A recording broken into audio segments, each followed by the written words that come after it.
Welcome and thanks for joining us. I'm Li Yuan in Beijing, sitting in for Yanbei. Now, Chinese Foreign Minister Wang Yi meets with Arab League nations to cement deals for a new phase of cooperation and mutual benefits. And beyond the Big Bang, we sit down for an exclusive interview with star scientist Yanbei Chen, who played a role in the milestone discovery of gravitational waves that rocked the science world earlier this year. We begin tonight's show in Doha, where the 7th ministerial meeting of the China-Arab States Cooperation Forum, or CASCF, has just come to an end. Theme working together on the Belt and Road Initiative and deepening China-Arab strategic cooperation, the conference attracted around 200 delegates from China and Arab countries. Chinese Foreign Minister Wang Yi, Qatar's Foreign Minister Mohammed Al Thani, and also Arab League Secretary General Nabil Al-Arabi attended the forum. In recent years, relations between China and Arab nations have moved forward and still hold great potential for more. Deepening cooperation. The 7th ministerial meeting of the China-Arab States Cooperation Forum, or CASCF, has just wrapped up in Doha. Both China and Arab nations have agreed to take the Belt and Road Initiative as the main focus in promoting bilateral relations. We both agreed to promote connectivity, capacity cooperation, and cultural exchange as 3 pillars to further cooperation in the Belt and Road Initiative. And after the discussion with the foreign minister, he gave all assurances about the willingness of China to provide assistance in many fields which we all need. At the forum, Arab nations reaffirmed their support for China's territorial sovereignty and backed China's use of peaceful means in settling South China Sea disputes. Since its establishment in 2004, the CASCF has made massive strides in strengthening China's relations with the Arab world. In 2014, Chinese President Xi Jinping highlighted a 1+2+3 cooperation pattern at the 6th CASCF Ministerial Conference. Earlier this year, China issued its first policy document on future cooperation with Arab states before Xi's visit to the region. Under the collaboration of the Belt and Road Initiative and CASCF, a win-win partnership between China and Arab League nations looks promising. More on this topic, we're joined in Beijing by Mr. Li Guofu, Director of the Center for Middle East Studies in China Institute of International Studies. And also in Hong Kong, China, we have Mohammed Al-Sadari, Research Affiliate at the King Faisal Center and the Gulf Research Center. Also in Washington, D.C., we invited Professor Jean-Francois Sesnick, Adjunct Professor at Georgetown University Center for Contemporary Arab Studies. Thanks for joining us, to all of you, gentlemen. So I want to start with this question. What are your biggest expectations of Wang Yi's visit? What would be the most concrete results, deliverables coming out from this visit, starting from Mr. Li here in Beijing? I think, it is very clear. The main theme of China and the Arab cooperations is within the framework of One Belt, One Road.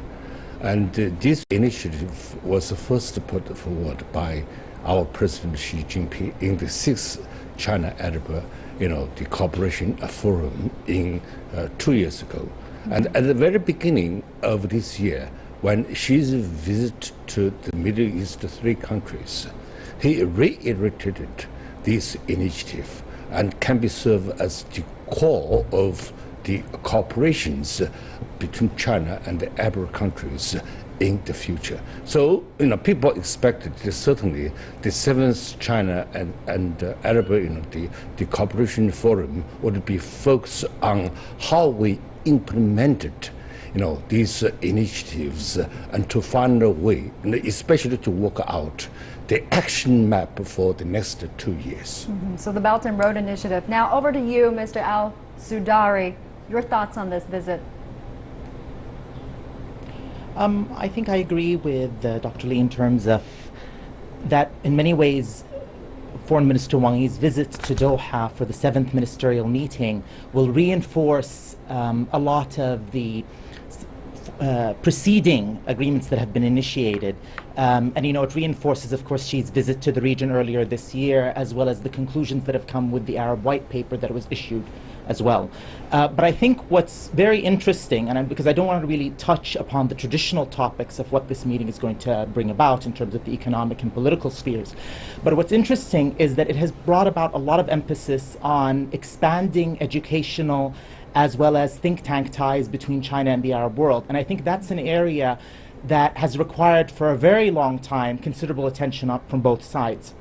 Especially since in the Arab world there is a considerable knowledge gap with regards to dealing and engaging with China.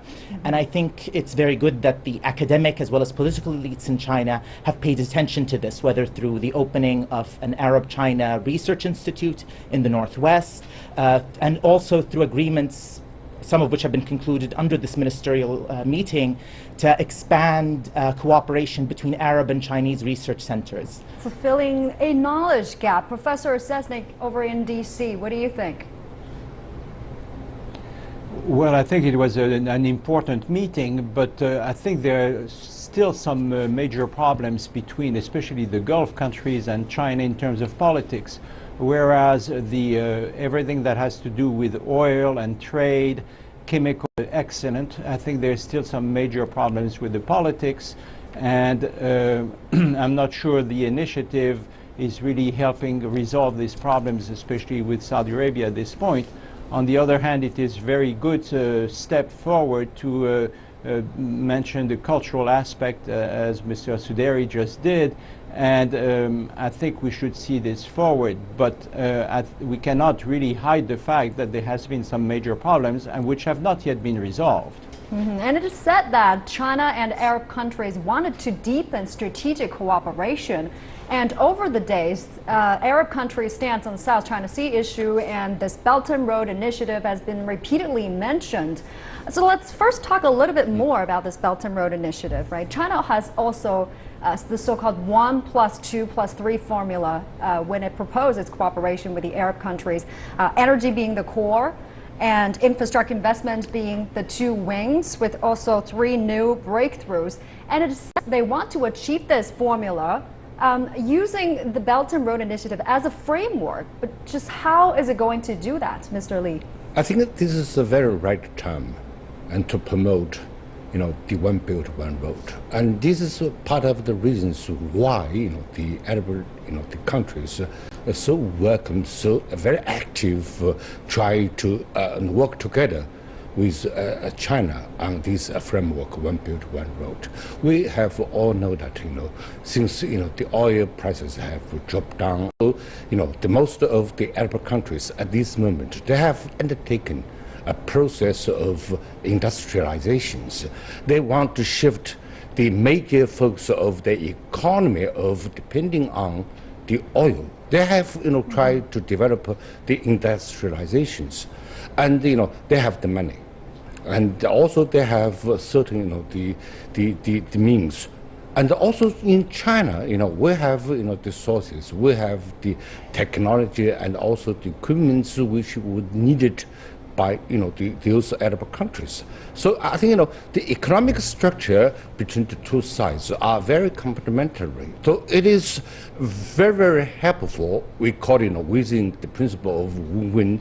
If we combined two sides strategies of development together, I think this is the reasons why the initiative for One Belt, One Road has been so active, so welcome by the Arab countries. But Professor Sesnick just mentioned his concerns of this over-reliance, this focus on energy imports between the cooperation between the Arab countries and China. Do you share the same concerns? And I think the energy certainly it is one of the key areas need to be further cooperated between China and especially those the oil producing countries. Even we take an example for Saudi Arabia.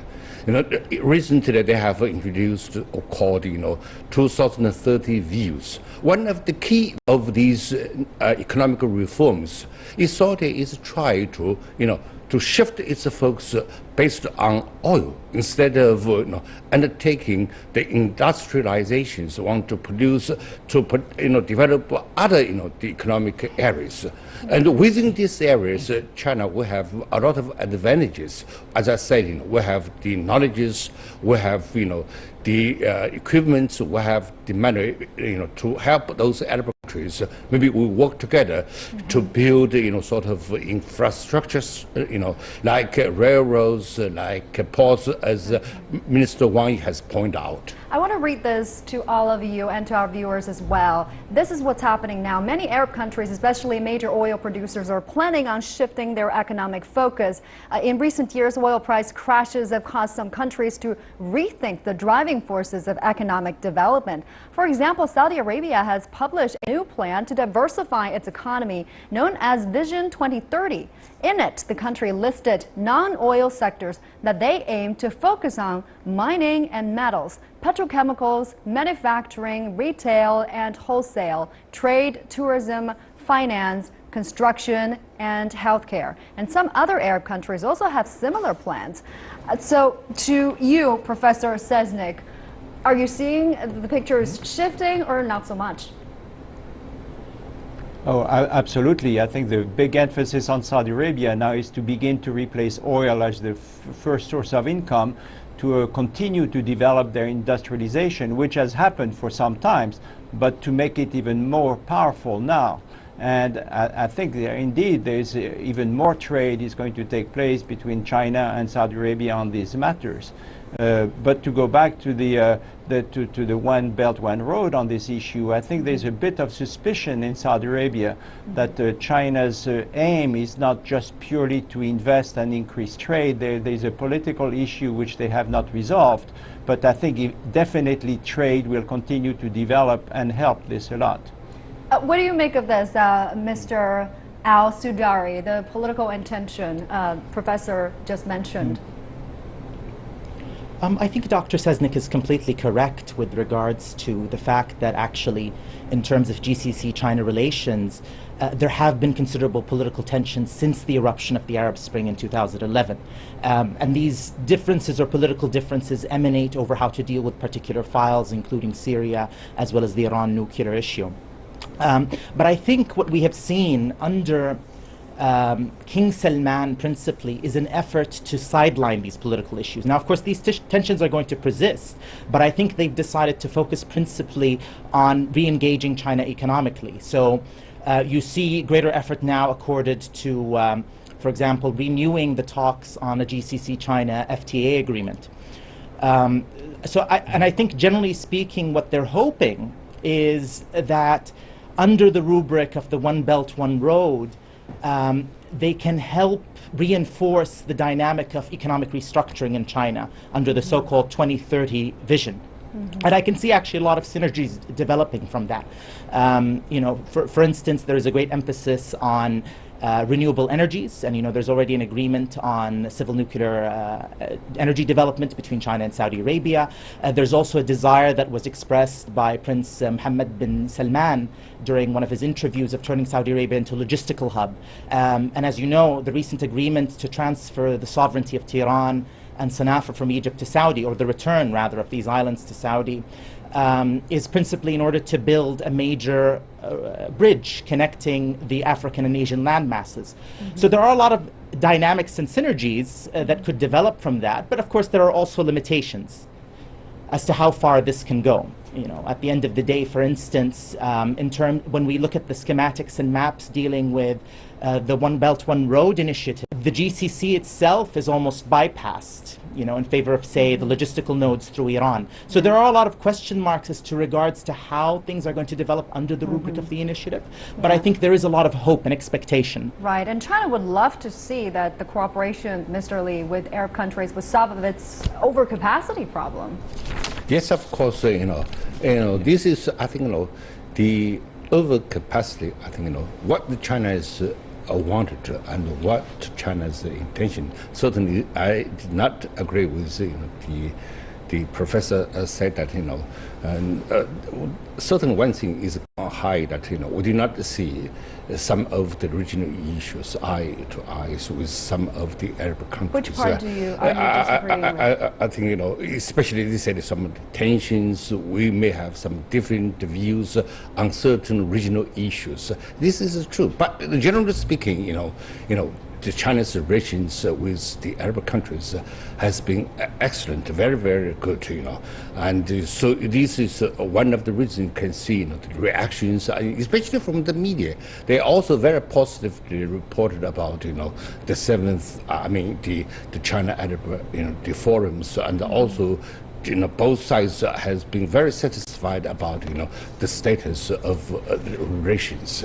I think this is very clear to show that though despite some of the differences still remain, but in general, in principle, I think in the big way that China and the Arab countries, they have seen almost the same way to strengthen this kind of bilateral relations, because both sides are benefit very much from this initiative. Now, politically, on some hotspot issues, Professor Sesnik, it seems like China and Arab countries do share same pages on hotspot issues like the South China Sea. They seem to respect each other's stance. What do you make of it?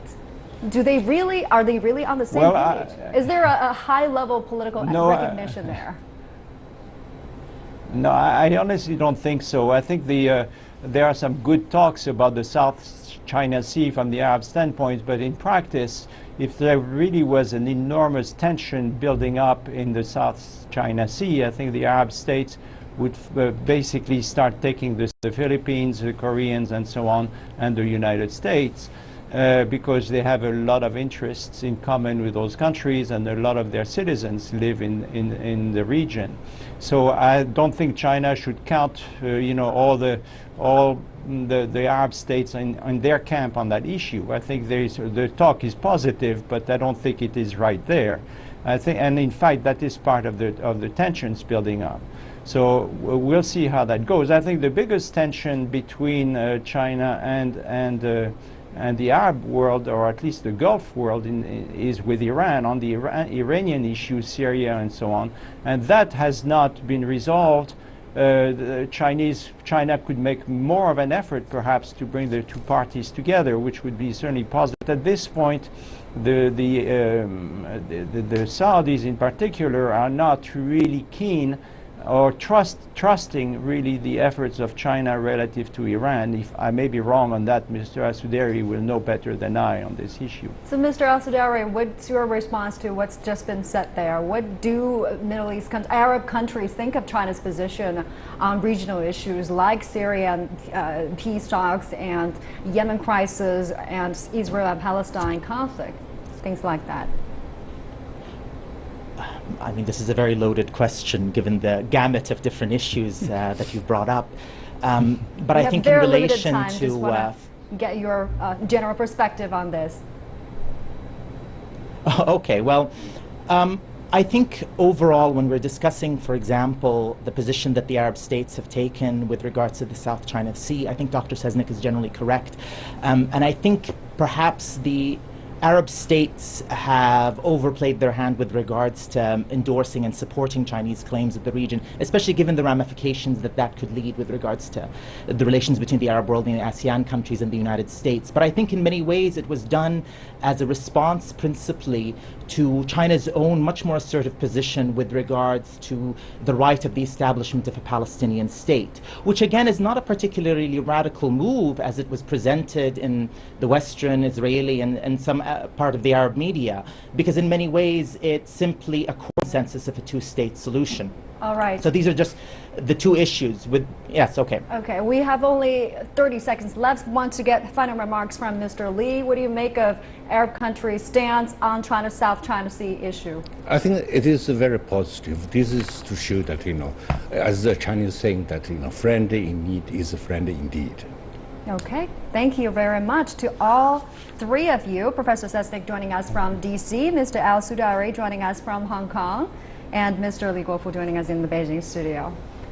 Now we are going to take a short break. Stay with us here on World Insight. We've got our final segment coming up, unraveling the mystery of mankind. We speak with star physicist Yanbei Chen, who played a role in the milestone discovery of gravitational waves that rocked the world earlier this year. That's next. Welcome back. Albert Einstein announced his theory of general relativity 100 years ago. However, it remained a theory, and a theory only until February this year, when gravitational waves, or, quote, the smoking gun of the Big Bang, was first detected and eventually announced by a group of scientists from LIGO and Virgo Cooperation. Among the most prominent scientists is Yanbei Chen, a professor of physics originally from China. With increasing debate on the significance of gravitational waves, Chen has enjoyed what he described to be a surprising stardom in China.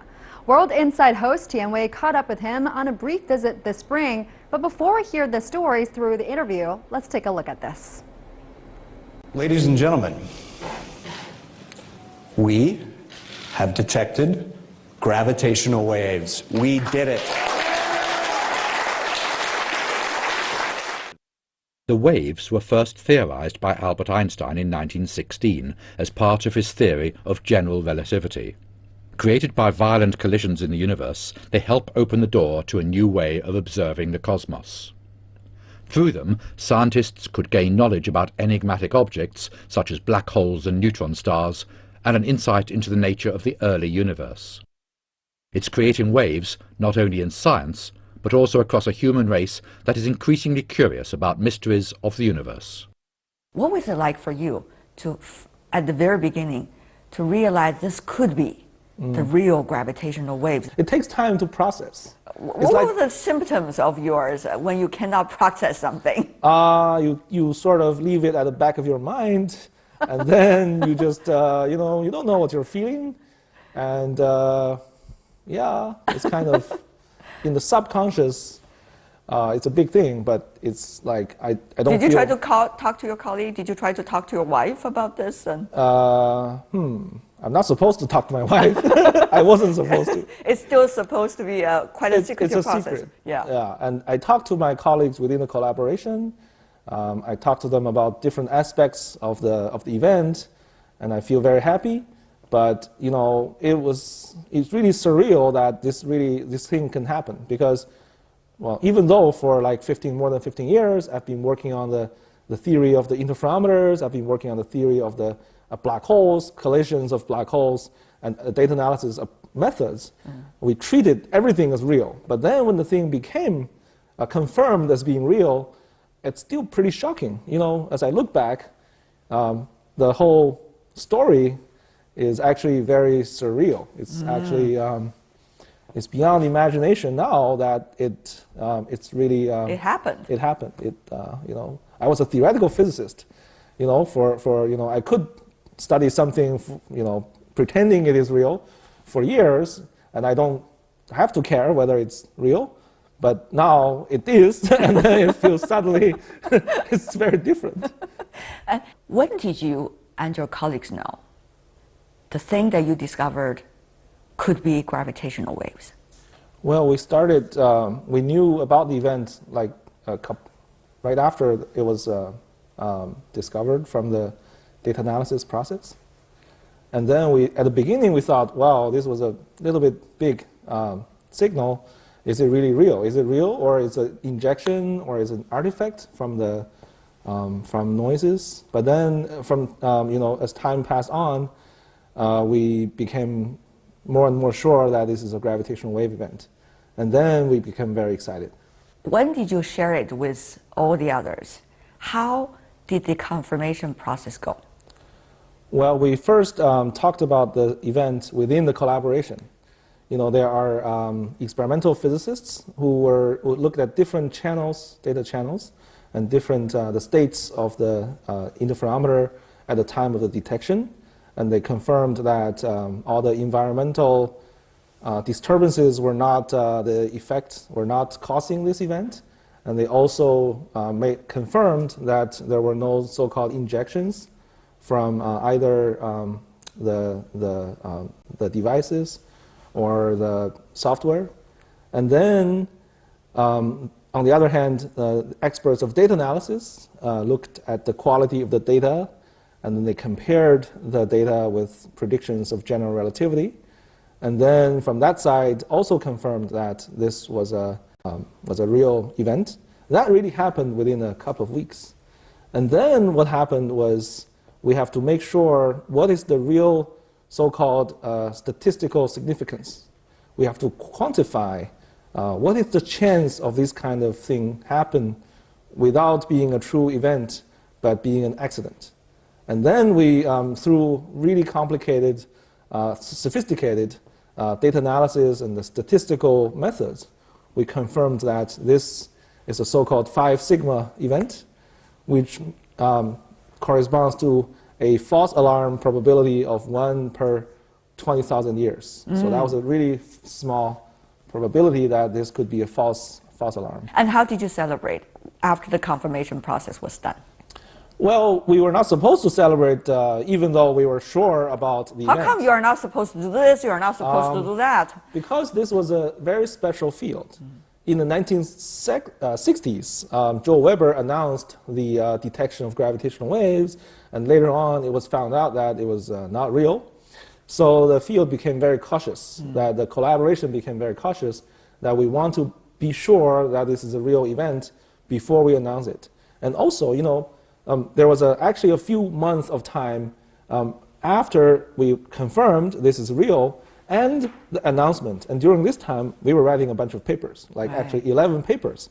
We had one paper that summarized the detection process, the physics, the astrophysics, and we had like 10 companion papers, each one providing details about the device, details about analysis method, the details about the signs, and so that to support the detection paper. So in this way, when we announce the event, scientists from all different areas of astrophysics, they're able to know what's really going on. So we have to be prepared.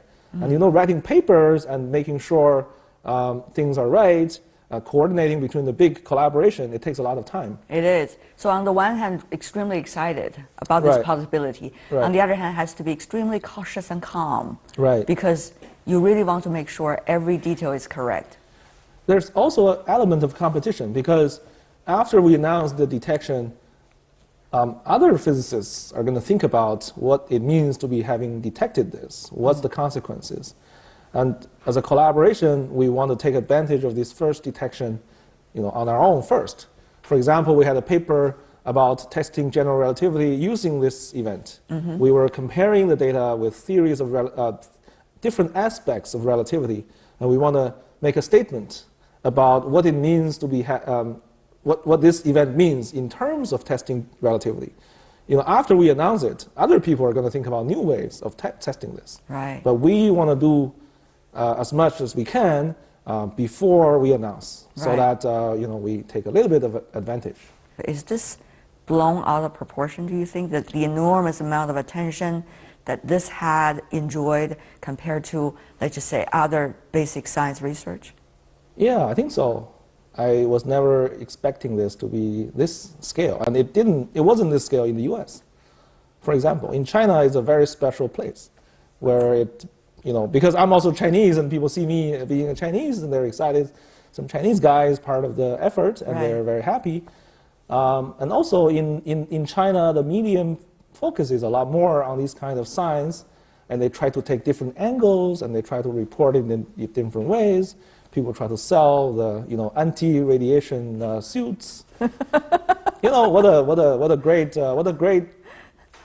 culture, what a great nation. It's a movie. When I saw this anti-radiation suit, I like it so much. But how is that related to gravitational waves? Do we know? It's not related. But I mean, science gives you an excuse to imagine, and that's very nice. Right. How do you get used to yourself now being a quote-unquote big star already, as a scientist and also, just as a young person? Well, it's a very, very exciting. I think this is all going to go away. People applauded for you, you know, they want your signature, they want to shake your hands, they say, wow, you're one of the most important scientists we have ever met, you know, things like that. Yes, I think just 5 years ago, I would be so nervous if I were to give a lecture to like maybe 200 people. But this time, I don't feel nervous at all. Stardom as a scientist, is that likely to help with your research, to get more resources and attention for this field? Or is it likely to distract you from the real thing that you want to focus on? How are you adjusting yourself? I think it's all going to go away, and therefore I don't think about this so much, because I think after I return to the US next week, I'm going to focus on my own research, and then people are going to be like bored. They're going to focus on the next wave of hype. That's, you know, it's fine. I'm going to enjoy the fame, the 15 days of fame now. I love your answer. What was it like for you, though, to enjoy this process? Oh, it's nice. Do you keep a diary or? No, I post on my WeChat. Yes, you met several of your older colleagues, and they're doing various different kinds of research. You even brought milk powders for some of your colleagues here on the mainland. It was fun. It was fun. It was fun, and I want to enjoy this time as much as I can. If there's any legacy that I could leave, maybe people are going to be more supportive of science, and more young people are going to be fascinated about gravitational waves. They don't have to enter our field, but they have to know that sometimes science is a lot of fun, and maybe they're going to enter the field of science and engineering. And maybe I can take the chance to, maybe the project itself can give people some kind of lessons about how the society, how science and technology should influence society. Although gravitational waves were first predicted 100 years ago, it was not until the 1970s that scientists found indirect evidence of their existence. In the 1990s, observatories were built in various countries. The Laser Interferometer Gravitational Wave Observatory, or LIGO, was first built in 1994. But it was not until last September that the first detection of gravitational waves was confirmed. Europe also developed its own detectors, including the GEO 600 in Hanover, which was built in 1994 by Germany and the UK. In 1993, work began on the Virgo interferometer in Italy. China lags behind in gravitational wave research, but is now planning more research, such as the major Tianjin project. Different observatories like Virgo and LIGO are sharing and jointly analysing data recorded by their detectors. The future of gravitational wave research is likely to see a lot of cooperation, as well as competition. The LIGO team and the Virgo team are together within the so-called LIGO-Virgo collaboration. We share our data. That is US and Europe. US and Europe. And also with Japan, the LIGO and the KAGRA, there is also a collaboration, and there's discussions about sharing some part of the data of LIGO to give to the Japanese scientists. So we're actually very transparent. Well, the only thing we want to prevent is to, make announcements before we are sure about what it is. Yeah. But I think with more detections, there will be more. The data analysis will be more open, and then the data will become open to the public sooner than right now. There can be so-called national security issues. Yes. Are you concerned? Are you worried? I'm not worried, but maybe some national security people might be. There were some stories about the LIGO India detector, because in principle, these detectors are very sensitive to the ground motion. Therefore, people suspect that this could be used as a way to monitor seismic activities within the country. And for apparent reasons, some people don't want to monitor want the world to know about their seismic activities, even though I'm sure there are answers all around India already. But it's a political issue. Yes, indeed. And in principle, I don't think there's any concern. For me, I believe in openness and open collaboration between everyone in the world. So therefore, I'm not concerned. In the United States, you've got Caltech, you've got MIT, and even several other universities and research organizations focusing on gravitational waves. And now in China as well. You see Tsinghua University, Chinese Academy of Sciences, Zhongshan University, at China, Beijing Normal University, all are working on various kinds of projects with different kinds of international partners to develop the system. What do you think about this kind of cooperation, competition? I think it's a very healthy environment because you really need everyone to have their own angle from their own perspective. And they each push the direction they believe is the better. What are the perspectives now? Well, I think if you look at from Zhongshan University, they started from a technological side, technological angle. They had already been developing technology for precision measurement systems, and they have already been working on space-related projects. So they have a lot of reserve on the technological expertise. From the Taiji project, they have been following the European development of space-based detection, and they have a lot of people already working on the theory and working on modeling the sources that space detection is searching for, and also the theory of how to design the orbit. And from Tsinghua University, Professor Cao has a team on data analysis.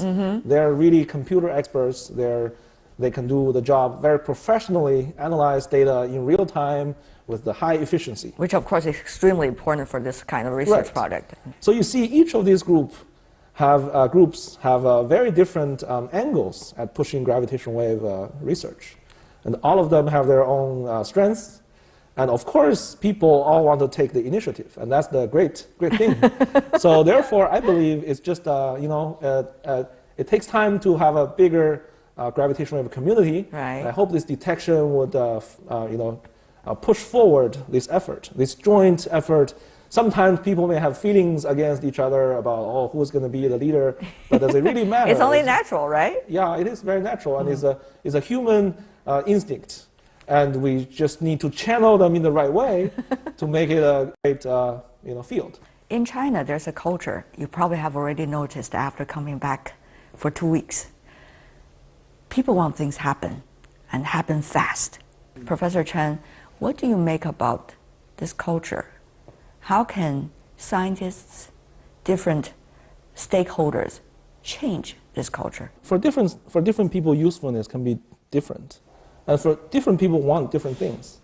For me, as a graduate student, what I wanted was a projects I can work on to get some training, and therefore I can become a better scientist, and therefore I become more useful in the society. As a professor, I not only have to do research, but I also have to make sure that I advance some area of science. Of course, as policymakers, they have to make sure that the project not only produces science, but somehow benefits society. But I think each different person can just focus what is best for that person. For example, there are people who make mirrors for LIGO. These people have to study how to polish the mirror better, how to deposit the coatings onto the mirror, how do you suspend the mirror. They spend 30 years of their life doing that. Are they going to win the Nobel Prize? No, there's no Nobel Prize for mirror making, but they have their passion, they like it. And Professor Thorne, and did he want to win? Maybe he didn't really aim at getting the Nobel Prize, but for him, he wanted to push something to learn something. I think the society is a lot, if you start the society from the bottom and up, from the grassroots, each person pursue his own interest, his own passion, his or her own passion, and as long as everyone gets used in the best way, good things are going to happen. If you want to dictate that I want to win the Nobel Prize, or we want the Chinese guy to win the Nobel Prize, that's a very difficult thing. Really appreciate it, Professor Chen. Such a pleasure. Thank you. All the best, of course, to the research. Yes. And that's all for today. If you'd like to see more, you can visit our website, type World Insight CCTV News in your search engine, or check out our YouTube channel. From me, Li Qiuyu, and everyone on the World Insight team, thanks for watching, and tune in again next time for more insights from across China and around the world.